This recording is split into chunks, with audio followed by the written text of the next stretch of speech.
ایک بزرگ تھے بغداد کے، شیخ حسن ان کا نام تھا۔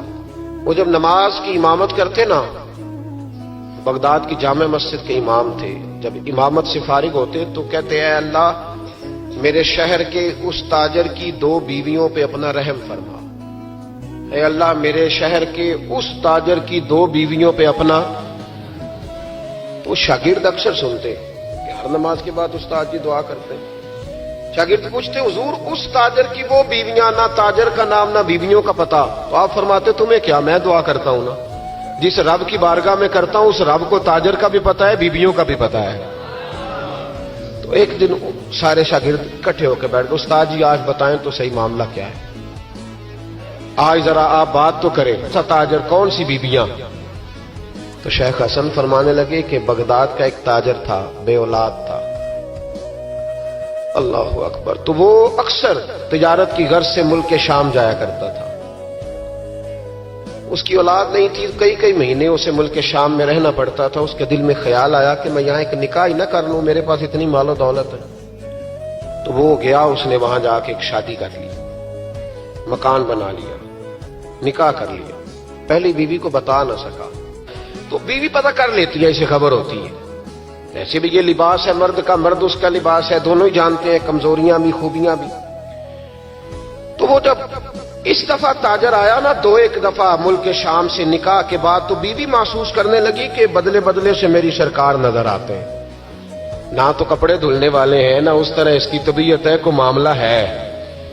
لیکن فرما بردار بیوی تھی تو ڈائریکٹ شوہر سے سوال نہیں کیا، ایک جاسوس کے ذمہ لگایا کہ ملک شام جا کے پتہ تو کر ماجرا کیا ہے۔ وہ گیا، اس دفعہ جب یہ ملک شام گیا نا چند مہینوں کے بعد دوبارہ، تو وہ پیچھے گیا کہ کہنے لگا کہ میں کچھ بتا نہیں سکتا، تکلیف والی بات ہے، لیکن مسئلہ یہ ہے کہ تیرے خاوند نے وہاں نکاح کیا ہوا ہے، ایک گھر بھی لیا ہوا ہے، ایک بیوی بھی ہے۔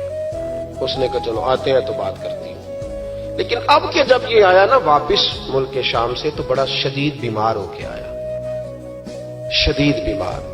خاتون کہتی ہے مجھے پوچھنے کا موقع ہی نہ ملا، وہ بیمار ہی اتنا تھا، میں نے مناسب ہی نہ سمجھا، تیمارداری کرتی رہی، تندرست ہوگا تو بات کروں گی، اللہ نے موقع نہ دیا، وہ تاجر انتقال کر گیا۔ ادھر دیکھیں جی میری طرف، وہ انتقال کر گیا۔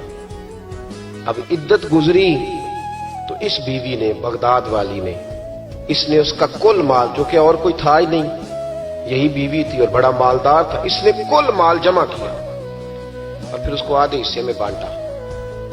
عدت گزرتے اس نے 2 سواریوں کا بندوبست کیا، اس جاسوس کو ساتھ لیا، اس نے سارا کچھ رکھا، جاسوس کو ساتھ لیا اور شام، ملک شام پہنچ گئی۔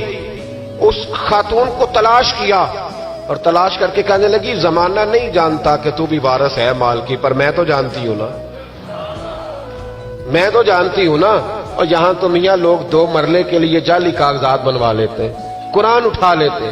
خاتون ہو کے، شیخ حسن کہتے ہیں عورت ہو کے جا کے کہنے لگی کہ یہ چونکہ تیرا مال ہے تو میں آدھا لے کے آئی ہوں، آدھی وارث تو ہے اور آدھی وارث تو رکھ اپنا مال۔